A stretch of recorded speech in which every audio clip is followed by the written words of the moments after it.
মঙ্গল প্রদীপ জেলে মায়ের চরণ ধুয়ে নতুন বস্ত্র দান করে বিল্বপত্র ও পুষ্পাঞ্জলি দিয়ে মাদারীপুরের জীবিত মায়ের পূজা করার এমন ব্যতিক্রমী আয়োজন। ফুল বেলপাতা দূর্বা দিয়ে আমি আমার মাকে পূজা করেছি। এই পূজার মাধ্যমে মায়ের প্রতি সন্তানদের ভালোবাসা আরো জেগে উঠবে।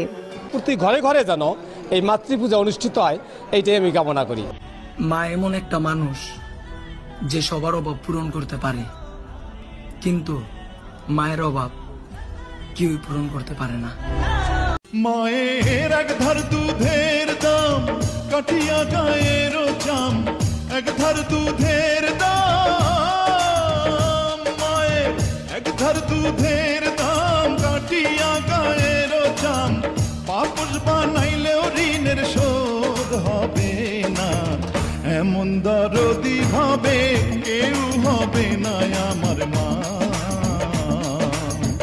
এমন দরদি ভাবে কেউ হবে না আমার মা।